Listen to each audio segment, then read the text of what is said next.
Good morning, everybody. Hello. How you all doing? We've got, I think, 30 of you in the room now. Hello. Welcome to this next session at the conference. How you all doing? Drop me a hello. Say hi in the chat box so that I know you're here. Tell me that you're here because I can't see your faces. Say hi in the chat box. Tell me how you're doing. Hey, Alan, what's going on? Claire, two Claires in a row. That never happens. Julie, hello. Bobby. Corey, I'm going to lose track of these. Mel, Jane, Ed, Blair, Rebecca. I'm just saying names very fast. Isla, I hope I pronounced that correctly. David, hey, how you doing? Good morning, everyone. You are sitting comfortably, David. I'm pleased to hear it. I am standing comfortably, at least sort of standing. Anyway, hello, welcome. It is past. We're going to be talking about storytelling today. People are still joining in, so come in, new people, come into the session. 49 of you, hello, welcome, come on in. Welcome to the thing. Yeah, hi. My name's Duncan. I'm going to be running today's session about storytelling and structures. And when I was looking through the program for today, I felt a little bit like an outsider because a lot of the program and a lot of the sessions over this conference are to do with climate activism and climate change and how we create good change and how we do things and what we can do to improve things and get messages through to people. And my session is not about climate change at all. My session is about storytelling. And storytelling as a tool that we as communicators can use to communicate anything we like. So in the context of this conference and you lot who are all here, climate activism, climate change, getting those messages across, getting those messages through to people, hopefully getting some sort of action to happen in enough time that we don't all die in a horrible fiery mess in 70 years' time. So today, we're going to be talking about story structures, and we're going to be talking about the things that we can use as presenters and as communicators to help what we can pinch from stories to help our communications go well. As Jan has said, the session could well serve comms about climate change. Absolutely, it can. So the reason I love storytelling is it's one of the oldest forms of human kind of codifying of information, the way we transferred information and points of view from one side to another. But it's also one of the most powerful things, tools, communication tools you can use to inspire action and to get people to do stuff. So we're going to crack on with that. But before we start, I have a poll for you. I want to find out how you feel in the room, friends. How do you feel about stories and storytelling? Sam has put the poll up. Click on the poll. So on the right, there's a little tab that says poll. Click that. Click on a poll. I think I have to click one to see the answers. So there we go. We've got some answers coming in. Wonderful. How do we feel about things? Let's share that. How do we feel about stories? Tell me your answers. We've got 52 votes and there are 84 of you in the room. Some people are not voting. I'll give you 10 more seconds.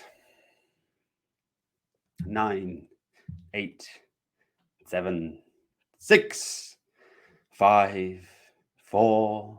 These are not seconds. Don't judge me. 3, 2, 1. Marvelous. So most of you love stories. Give me more, give me more. That's slightly unsurprising given that this is a session about stories. If all the story hating people turned up, I'd be a bit like, why are you here? But some people don't think they're great. Some people hate stories. Hopefully I'll be able to change your mind about how useful they can be to communicators and presenters. And some of you are not sure. This is totally fine, don't worry. Stories can be a bit overwhelming. It can be a bit like, ooh, everybody bangs on about this storytelling thing, but where do I start? How do I get involved? My job, I run a company called DY Training, and we train academics and researchers to present their work to a variety of audiences. So internally to academia, to policymakers, to stakeholders, to public engagement type events, out to non-academic audiences, to industry, in the hope that we can take the awesome stuff that's been doing in research and help it have that bit more impact by making sure it gets communicated. And this is what I spend my days doing, working with researchers, trying to get them to communicate their stuff. And storytelling is one of the most powerful ways we can do that. But one of the things, if you're communicating at all and you want to use stories, you want to get into it, that's great. One of the things you have to remember, and I always bring this up every single time, is that as presenters, as communicators, we don't use stories for the sake of using stories. We use stories to make a point. So when you're thinking about stories as a tool for communication, we're not thinking, let's go and do a piece of theatre, or once upon a time reading a child's bedtime story. That's not what we're thinking. We're thinking about using stories to make a point, or to help our audience engage with our content. And those are the two things that stories do really powerfully, the things communicators benefit from using stories.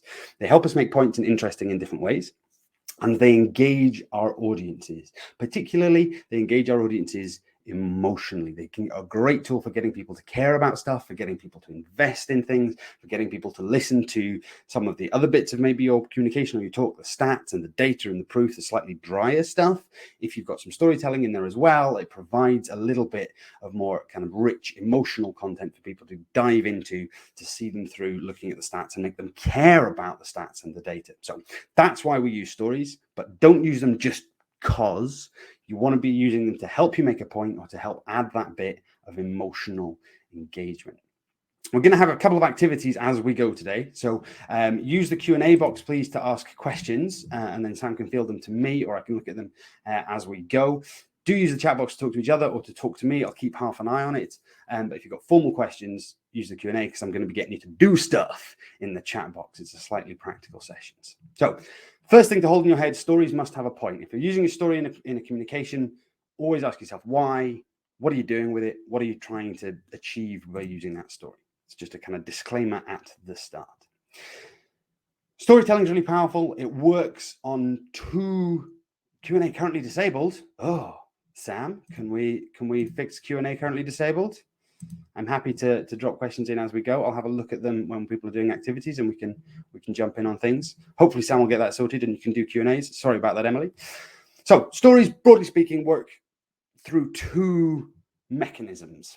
The first mechanism is this one, which I'm going to mention briefly because it's important and interesting, but it's not the focus of today. The first mechanism is painting pictures in your audience's heads. Human beings, broadly speaking, are incredibly imaginative. We invest in images, and storytelling can help create rich visual images in your audience's heads that cause emotional responses that get people to care about stuff.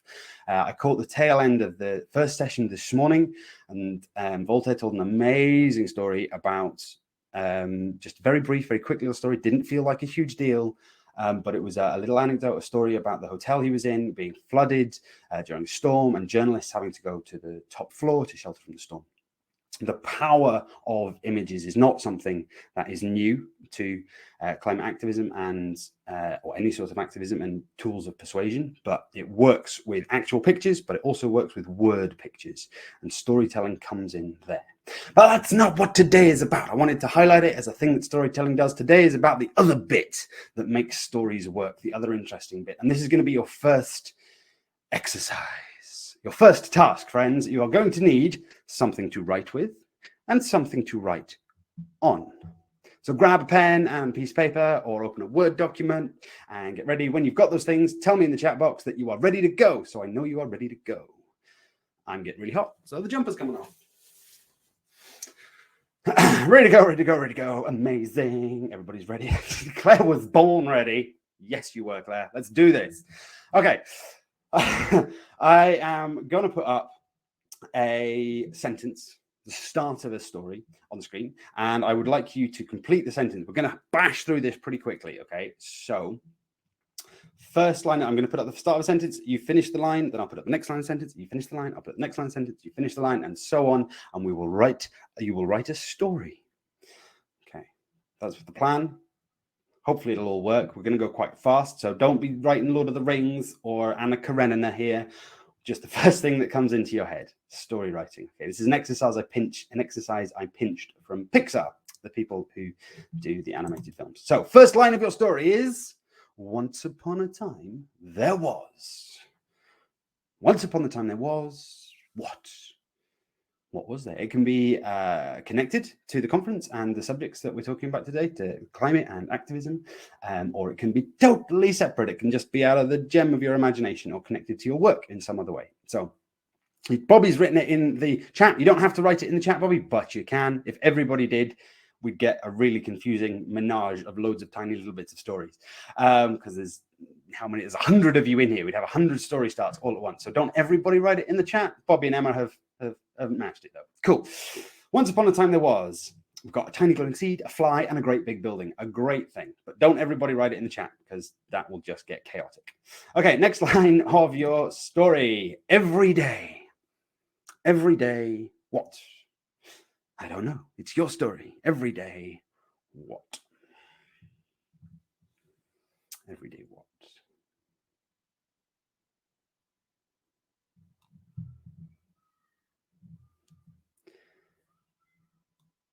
Okay. And the next line of the story, told you we were going to race through this. Until one day. Until one day, I don't know. That's up to you.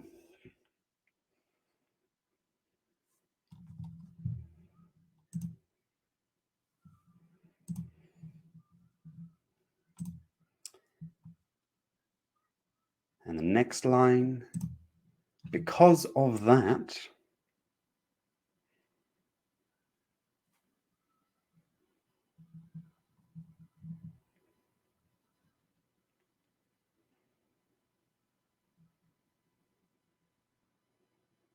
I can't see you all. So in my head, I'm just imagining you all like being in an exam hall and everybody's frantically scribbling down.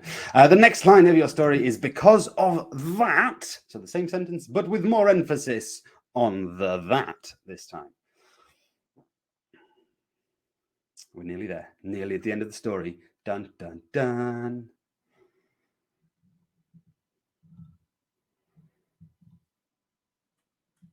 And the final line of your story, until finally.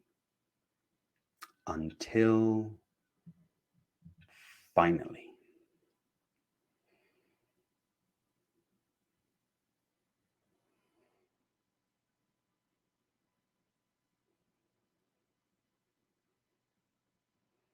Give you 30 seconds to finish that off. Hopefully people have managed to keep up. Cool. And if you would like to share your story in its completeness, so don't do lots of comments, but do one whole comment that is the whole of your story in the chat box, please do so and we can read your stories. But if anybody would like to come up onto the stage and join me and read their story out for all the world to hear, now is your chance. So if anybody would like to come and join me, there's a little button top right of your screen that says something like join camera and microphone.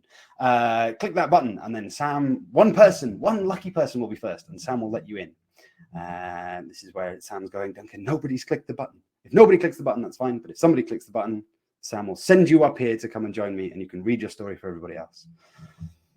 If you don't want to come and do that, that's fine. But you can put your story in the chat box if you would like. Tom! Hey, Tom. How you doing? That was really exciting. I had no idea who was coming. That was fantastic. How you doing, Tom? Yeah, very good. Thank you. Excellent. Let's hear your story, Tom. What you got? Once upon a time, a gorgeous fairy, bigger than a cloud, every day flew down to revitalize a different part of the planet. Until one day it realized it needed a team of fairies for planet Earth, and would another planet be easier? Because of that, it stopped what it was doing to have a think and tried to make baby fairies, leaving the planet to its own devices. Until finally, the new fairies set off around the planet to do their job, but found no mess, no men, no maintenance, and sat down with all the animals to sip a leaf of water. Yes! I love it. I absolutely love it. There's a message in there somewhere. I'm sure, Tom, there's something powerful in there about just leave Mother Nature alone. Mother Nature will get on with it. But also that fairies are better than men. Not sure. All the men disappeared, all the fairies lived, but Mother Nature will get it done. We've got some. Thank you very much, Tom. You can go. We can virtual round of applause for Tom. Yay! We've got loads of stories coming in the chat box. I'm loving all of these. Claire, once upon a time, there was a Claire. Oh, we've got another person. Aaron. Aaron wants to come off on stage. Hey, Aaron. Hello. That was a surprise. That was a surprise. Sam, if Aaron can be the last person to come up, because we've got more things to talk to, that'd be marvelous. But Aaron, I'd love to hear your story. What have you got for me? Once upon a time, there was a dream. Every day, that dream became more elaborate until one day it could no longer be constrained by the imagination. Because of that, the dream became reality. And because of that, reality was subverted until finally reality as a concept ceased to exist and the dream was reimagined.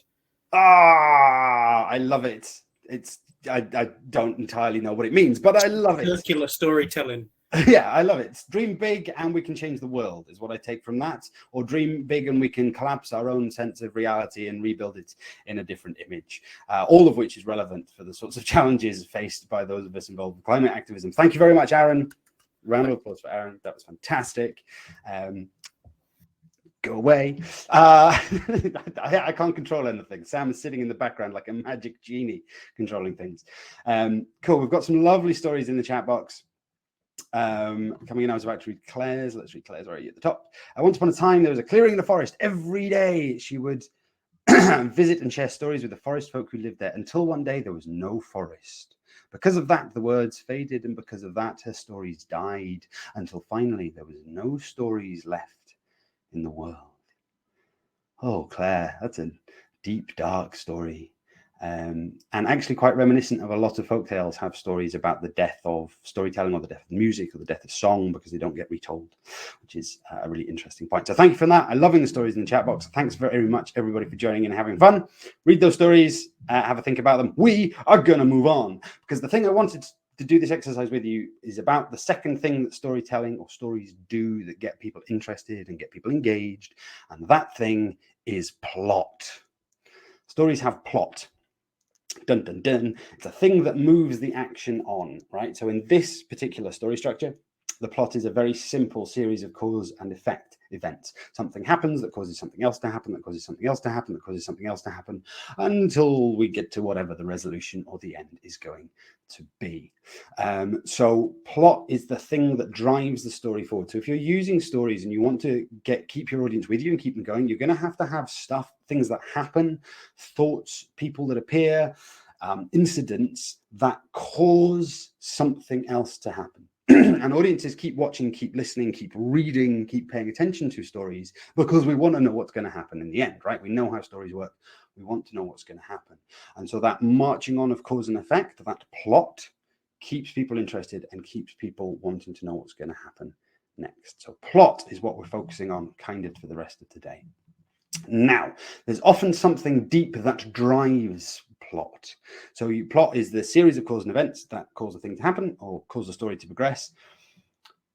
There's often something deep driving it. Now, these can be lots and lots of different things, but one of the things that we see overwhelmingly in storytelling is tension or conflict. Some sort of tension or inherent conflict that is the basis for the story, that is the basis for this plot driving forward.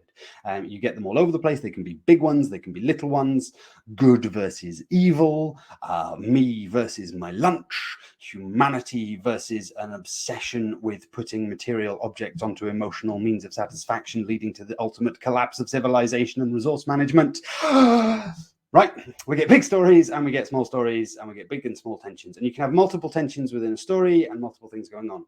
But a tension, a push and a pull is something that captivates audiences because we go, how's this gonna work out? Who's gonna win? Which way is this gonna go to the end of the story? How is this all going to resolve itself? So you've got one thing pushing in one direction, wanting one set of results, one thing pushing in another direction, wanting another set of results. These can be people or ideas or objects or anthropomorphized things or metaphors or dreams, but some sort of conflict. We saw it in that story from Tom with the fairies wanting to fix the world but not being able to. There's a challenge, there's a conflict. How is the fairy going to resolve this? Let's think about this. And then there's a bit of a twist at the end. But that tension draws an audience in and makes us listen and pay attention. So find tensions and conflicts. There's some of the obvious big ones in climate activism and climate change. We've got to deal with it or it's all going to go horribly wrong for the human race. It's a pretty big one. But there's lots of smaller ones as well, sort of intimate, everyday clashes, things that people, the clash between wanting to do the right thing and giving up some of the stuff that makes modern life enjoyable. The guilt, right? The internal guilt about not putting something in the recycling when you know you really should because you didn't have any recycling bin. There's lots of clashes, big ones and little ones. Play with them, draw them into your communications, use them as engagement touch points to draw your audiences in and get them listening. So here's another little exercise for you. I'm a presentation coach. I mostly deal with this, standing up and talking to groups of other people. So imagine that you are doing a presentation about your work or about whatever it is that you do. And we're going to see if we can find an inherent tension in the sorts of stuff that you talk about all the time. So here's a little activity. Type this in the chat box. Fill it out. My presentation is blank, but it is also blank. Think about what you do, what you talk about a lot, the stuff that you communicate and you put out into the world, the kind of subject areas you work with. Is there an inherent conflict in there that you could play with, maybe just as a starting place? My presentation is blank, but it is also, Jamie. What is it also? Fill out, complete the sentence. Let's see what we've got. My presentation is something, but it is also something else. My presentation is about nature's loss, but it is also about people's action. Really nice, David. My presentation is about plankton, but it is also sexy. Russell, I like it a lot. Who says plankton aren't sexy? Not me. You won't find me damming down on sea life. That's just using words now, Russell, but I like it. Thank you very much. Anybody else got some? My presentation is about biodiversity data, but it's also about celebrating wildlife recorders. Amazing. Purba, I'm pretty sure you mean people who record different sorts of wildlife, but in my head, I've just got a bunch of badgers playing recorders, which is a different image completely. Lindsay, my presentation is about plastic pollution, but it's also about communities taking action. Nice.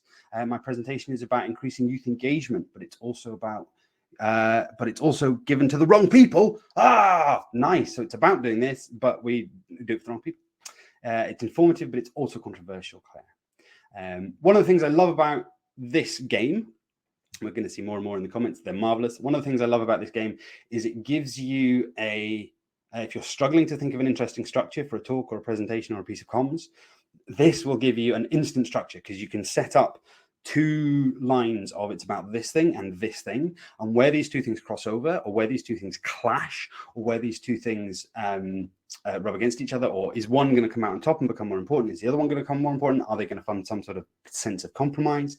It gives you an automatic structure. So it's a really nice, quick exercise if you're struggling to think about how to structure some ideas for comms. Play this game. The other thing it does sometimes is it gives you cracking opening lines. So we had mine is interesting, or it's informative, but it's also controversial. That's quite an opening line. If I walked out on stage and said, this presentation is informative, but it also is controversial, people are going to sit up and listen.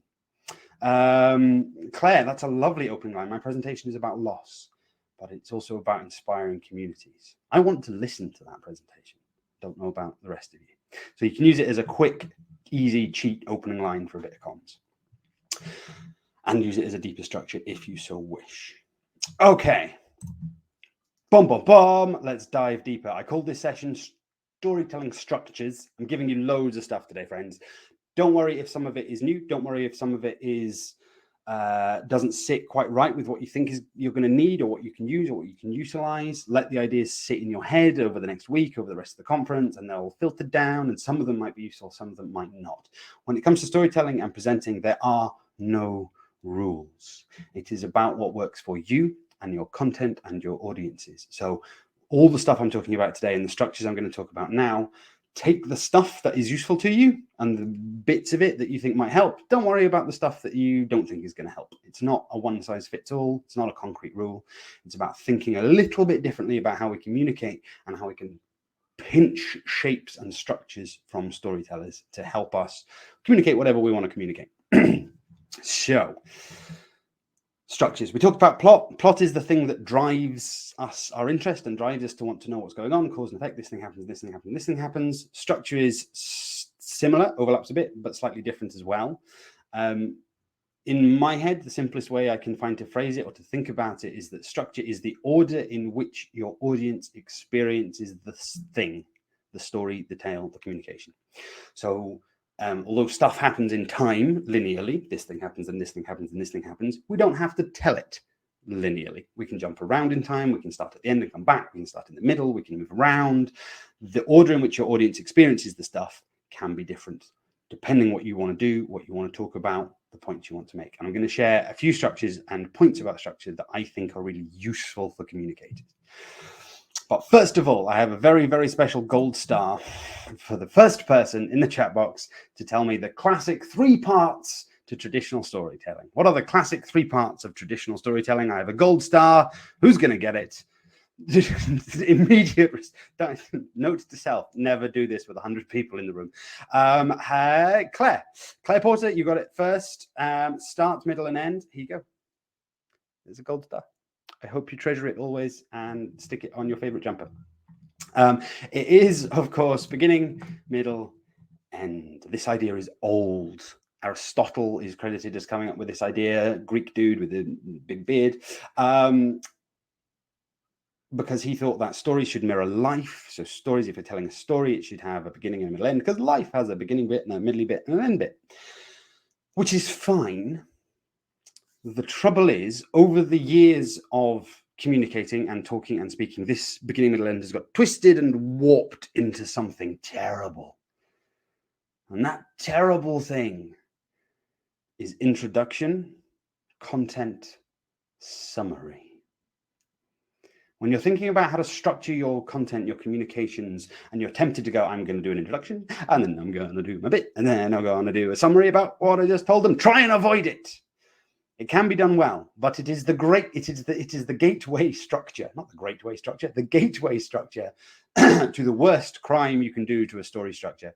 And that is, tell them what you're going to tell them it, and tell them what you just told them. Don't do that. It's awful. And I shall tell you why. At the start of a traditional story, at the beginning, we meet the context. Let's take Lord of the Rings. We meet Middle-earth. We know a bit about what's going on in Middle-earth. There's some people. We meet some characters as well, right? So we meet the context of the hobbits living in the Shire, having a lovely time, and all being from Somerset in the UK. We meet but we also meet the situation, the problem. Sauron is evil and wants to take over the world and enslave everybody and destroy everything and make everything a nasty nightmare.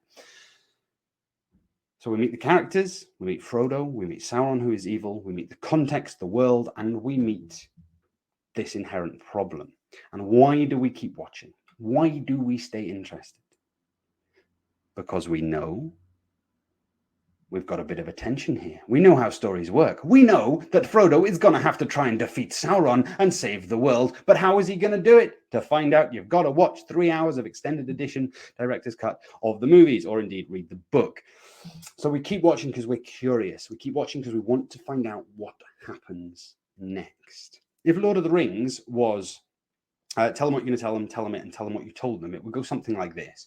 Here are the main points of Lord of the Rings. Sauron is evil, can take over the world. Frodo is going to have to stop him by putting a ring in a volcano. If you don't know Lord of the Rings, just go with it. He's got some friends who are supposed to help him, but kind of don't, and just get in the way and go off and do their own thing. Gandalf's a wizard, but never does any magic. At the end, Frodo does put a ring in a volcano and defeats evil, and they fly home on the eagles. And nobody's entirely sure why they didn't fly on the eagles in the first place. It's a bit of a pothole. And then they all live happily ever after, apart from some of them who get on a boat and go to some sort of heaven that's never really explained. That's Lord of the Rings. Do you want to read the book now? No, because all the curiosity is gone. I've told you everything about it. One of the things to learn from storytellers as presenters when we're thinking about structure is don't give spoilers to your own material. Don't give spoilers to your own talks and your own content. A better 3-part structure looks like this. Problem. Here is the issue. It can be a very big problem. It can be a very small problem. It can start with a big problem that everybody cares about and focus in onto a small problem, how we fix it. But problem. Set up the context and the issue, the tension. The struggle, this is the work, this is the stuff we've been doing to try and fight the problem, or the stuff we could do to try and fight the problem. This is some of the work we need to do to put in. And then the final chunk is the result. And the result, I work with a lot of researchers. Sometimes I say result and they go, yes, I have some of those. I put an experiment into a computer and I got a graph. And I go, no, that is not a result. Well, it is a result, but not in the context of this. The result in the context of storytelling, Gandalf does do, I know he does do magic, Sarah, but he's a bit only when it only once or twice, which is another storytelling hack, because then Frodo has to find his own way. It would be too easy if Gandalf was just like, yeah, here you go. Problem, struggle, result. The result is relevant to the problem.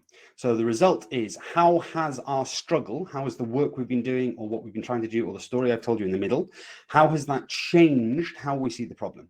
Maybe we've solved the problem completely. Maybe we better understand the problem. Maybe we are closer to fixing it. Maybe actually we've realized we've been looking at the wrong problem completely. But problem, struggle, result is a better 3-part structure to have in your head than thinking beginning, middle, end, because it doesn't lead you down the slippery slope of introduction, content, summary. Okay. Other interesting structures that you might find useful. Again, these are visual metaphors for the shape of a communication or the shape of a story. There are lots out there. I've just picked a couple that I particularly like and hopefully you'll find useful. First one, this is called the mountain.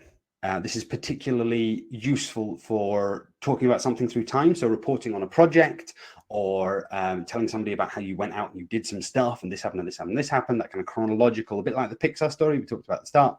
It's a nice way to visualize this structure. So we start down at the bottom of the mountain and we have a big goal and that's way up at the top of the mountain and it seems insurmountable. It's a really long way away and we set off up the mountain. Here we go, gonna do the thing. And along the way, we get to a little peak and we're like, oh yeah, that's the top. Oh no, we've got to go down again and then up again. And each of those little peaks are challenges, are problems, are issues that we overcame. So our big problem, turns out we can't solve our big problem until we solve a bunch of other little problems along the way.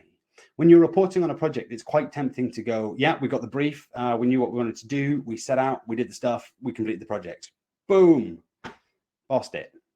Quite tempting to do that, but that's not how projects work. And that does two things. Makes it seem easy, like it wasn't a very tough thing that you did in the first place. And it makes it seem like you didn't understand the full scope of the project or you didn't pay attention to all of the little things along the way. So you can use these little peaks and troughs to keep your audiences interested in the main problem, even if you're focusing on something small. This is how Netflix gets you. I don't know about you, but occasionally I will watch an entire series of Grey's Anatomy in my pants on the sofa. And yeah, Jan's got this mini stories within the main one. So Netflix looks like this. So a series has the main problem up the front. So we want to know how a character's relationship changes with another character and how that resolves. And that's the main storytelling arc. But each individual episode has its own little challenge, has its own little moment, has its own little satisfying story and like effort and conclusion, problem, solution, result. That keeps you interested as you go along. Because sometimes if I just said, right, it's going to be a really steep hill all the way up to the top, and you get this sometimes with TV series where you're like, it's just stopped being interesting, right? Each individual episode is not exciting enough to keep me paying attention to the big bit up the top. A lot of Netflix, a lot of series are like this. It's a kind of classic structure. Okay, mountain, very useful reporting on projects or keeping people interested in a story or a chronologically told thing. Okay, next structure. This one is really interesting because this is a really useful structure for persuading. This is called the presentation form. It comes from Nancy Duarte of the Duarte Company in America. Who's a big presentation guru in the States. And this structure is really interesting. So at the bottom, we have the rail. This is where we are now. At the top, we have a rail. This is where we could be in the future. And the power of this structure, of this shape, relies on jumping between those two things or highlighting the contrast between those two things. So typically, where we are now is a bit rubbish. Where we could be in the future is going to be great. So typically where we are now sucks and where we could be in the future is going to be fantastic. And you jump between these two things. Classic examples of this speech structure. Steve Jobs' iPhone launch speech. If anybody has ever watched that, it's a really interesting watch in terms of how he crafts it and how he constructs it, but a lot of it sits in this structure. He goes, let's have a look at smartphones now, which were Blackberries. I don't know if anybody remembers Blackberries, but they were rubbish and they had tiny little buttons and no internet, and it was a nightmare. And he goes, let's have a look at them. They've got tiny little buttons and no internet, and to go through a menu, you have to push this button 1,000,000 times. And he takes each of those things and he goes, they've got tiny little buttons, but imagine if we could have buttons anywhere you liked. Imagine if we could have buttons anywhere you liked on your phone. So you've not got tiny little buttons. Sorry, Olivia. Some people love them. But the world did get kind of taken over by iPhones and smartphones. They haven't really seen through the test of time. And then Steve Jobs says, but they don't really have very good internet. Imagine if we could have phones with full HTML enabled internet. That would be great, wouldn't it? And with a BlackBerry, you've got to push this little arrow key if you want to go down through a menu. Let's have a look at scrolling. The first time the world sees scrolling, people's minds are blown. It's an amazing moment to watch in an audience. But by highlighting the contrast, and essentially he then goes on to go, do you want all of these things in a phone? Come buy the new iPhone, it has all of these things. So he's highlighting the problems, the individual problems. So each of those little square sine cave jumps are individual problems. So the buttons and the menus and the internet, and each of the jumps are, what could this look like in the ideal future? Another example of this, the Martin Luther King Jr. speech, the I Have a Dream speech. He uses the phrase, I have a dream, to get you from that lower level to the next future level. So this is where we are at the minute, and it sucks, and we've got segregation, and this is terrible, but I have a dream it could look like this in the future. And this is where we are now, and it sucks, it's all, but I have a dream that we could end up here, and this is where we are now. Another issue, another element of the problem, but it could look like this in the future. Now, notice that we start low where everything sucks, because everybody loves having a moan, right? Everybody likes going, yeah, it's rubbish, like, isn't it terrible? Everybody can join in with that, so everybody gets drawn into it. But we leave the audience high. We leave the audience going, you know what? You want that glorious future, that picture I've painted for you? Go out and get it. Here is the list of actions you need to do to go and have that future that you want. Go and buy an iPhone. Go and vote for policymakers who are going to stop segregation. Okay, this is an incredibly powerful structure for persuasive presenting. If you need people to get on board with a big idea, if you need people to go out and do stuff, if you need people to join up to a cause, if you want people to commit to an action afterwards, a lot of the talks that have this sort of structure have a call to action on the end that gives people the details of what they need to do to go and get that future. It's used in sales a lot because, right, you want that new lifestyle. If you watch adverts, they look like this a lot of the time. They'll have a bunch of things that are a problem, and then wouldn't it be nice if the world looked a little bit different? Well, how do you get that? You buy my product, you do my thing, you sign up with my What's It, you come and do my project with me. Okay, persuasive presenting. This is really useful, and it can be done very subtly as well. If you're interested in it, dig into Nancy Duarte and the presentation form. Yeah, as Jan just pointed out, you need to give them what to do next. It depends on the context of the presentation and the context of how many other touch points you're going to have with that audience afterwards. Often presentations don't sit alone and siloed in a communication strategy with an audience. So if they're going to have another touch point, you can leave them with the inspiration, and then they can pick up other touch points later. Thanks, Jan. Duarte, I was about to say it, Herbert, Duarte, Nancy Duarte. Her book about it is called Resonate. Resonate, this book, it's very good. It's all about that structure. Okay. Third structure I want to share with you. This one is called the petal. Thanks, Sam, for dropping the link in there.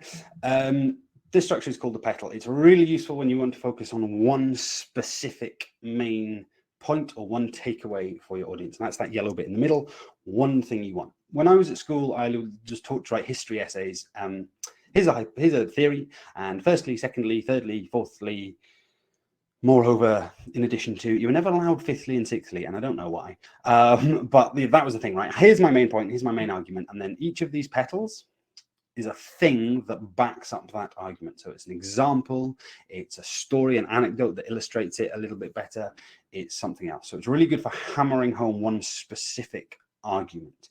However, it can also be used to draw together disparate things. So if I've got 4 things that on the surface at first glance look like they're not connected at all, using this thinking about my talk, I can go, okay, actually, they are connected. And the important thing here is that each of those petals starts and ends on the main point. So all the way through the talk, you are re-emphasizing to your audience the main takeaway, or the main, how this bit of evidence or how this thing you just talked about confirms or supports your main point or your main argument.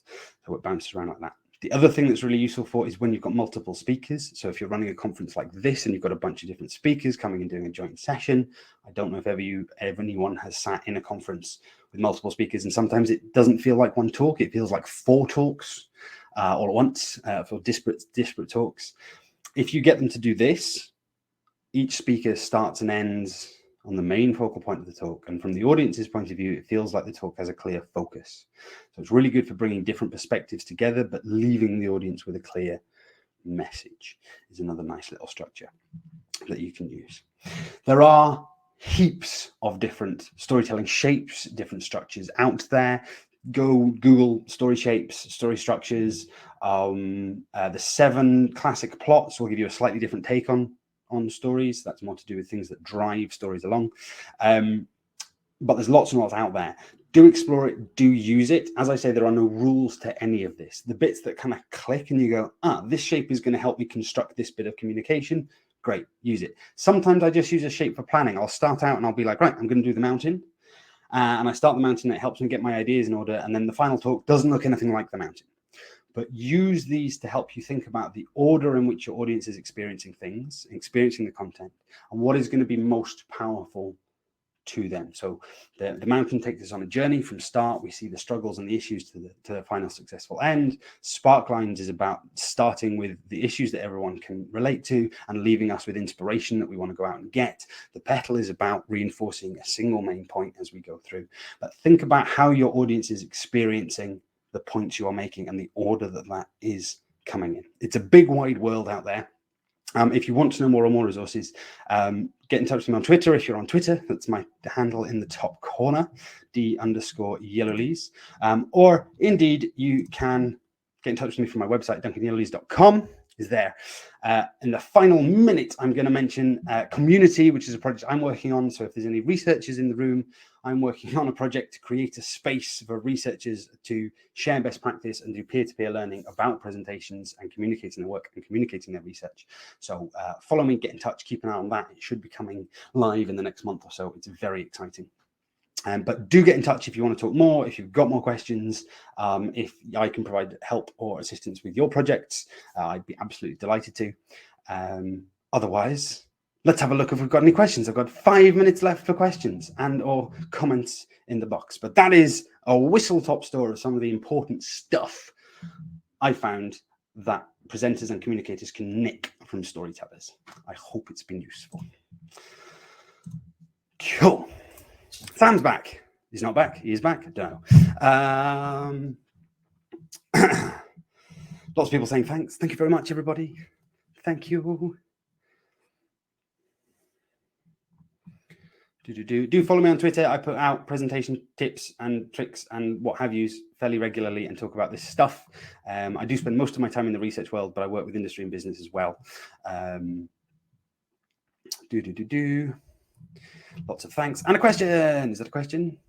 What are the 7 story forms? So, Purba, if you Google the 7 classic plots or something like that, you will get to the right thing. Possibly, Sam, you could find a link to the Wikipedia for the 7 classic plots and drop it in the chat. That would be fantastic. It's a theory about storytelling that most stories fit into 7 types of narrative. So there's the hero's journey, there's rags to riches, there's hero versus the monster. There's kind of standard structures and shapes. So it's a bit of storytelling theory. Again, there's no die-hard way to do it. There's no rules particularly. It's about finding things that help you communicate what you need to communicate to your audience. What's the most challenging story I've ever had to tell? Challenging is an interesting word. It comes in lots of different shapes and forms. So with the presenters I work with, personal stories are sometimes the hardest. Being able to open up and be that vulnerable in front of an audience is tough, and that honest and authentic, although that can result in some of the most powerful communications. In terms of some of the hardest stuff to work out how to structure and how to do is like difficult subjects. I used to run a stand-up comedy night for researchers who did stand-up comedy about their work. And somebody wanted to come and do their research was on infant mortality in obese parents. 8 minutes of stand-up comedy on infant mortality in obese parents. And that was hard. We spent a lot of time structuring and working out, but you can do it. It does work. There are no subjects. It's not possible to talk about or to use bits of storytelling to be helpful. Eco-anxiety is a growing problem with young people. How would you approach an audience with those worries in talk or in presentation? We want to empower people, not just make them depressed. David, one of the key things about that empowering people idea is where you leave people. So if you think your audience is worried or anxious about something, don't gloss over it, acknowledge it. And this is one of the nice things about both the mountain and the presentation form, that starting where everybody is and leaving them high is a nice thing to do, but leave them with both the feeling that they can make a change and some actions, some stuff that they can do, concrete things that they can go and do that are going to not necessarily make a huge difference to the world, but make a massive difference to them and feel like they have agency over it. I think one of the terrifying things about the climate crisis is that it feels huge. It feels like individual action doesn't have very much agency, and that's kind of paralyzing. So if you can talk to people and empower them to give them things to do and give them ownership of some of the decisions they're making and how they are interacting with the subject, that could be a very powerful thing. I hope that was a useful thought. Do I use props, Kate? I use props all the time. Have you spotted the little sign in the background that says props? I use props quite a lot. They're very, very powerful visual aid to presentation. Again, they're another tool we can use to add a bit of difference, to add a bit of emotional engagement, to add a bit of surprise. I often use beach ball in my talks. But yeah, props are great. If you like props, play with them, use them. They're fabulous. A quick example of the petal structure, Joanna. Tell you what, Joanna, I'm going to drop a link in the chat box that has some examples of a lot of the structures I talked about today. Where is it?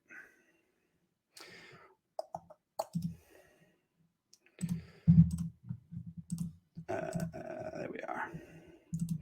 So this article has, you'll recognize all of the structures I talked about today from this article, but it also has some examples of TED Talks that kind of use the structures, so you can have a look into them. That is 15, 16 minutes. If you need to disappear to other sessions, please disappear to other sessions, go away and do things. I'm going to turn my camera off because Sam is going to disappear, but I will stay in the chat for a little bit if anybody wants to ask stuff in the chat box and the Q&A.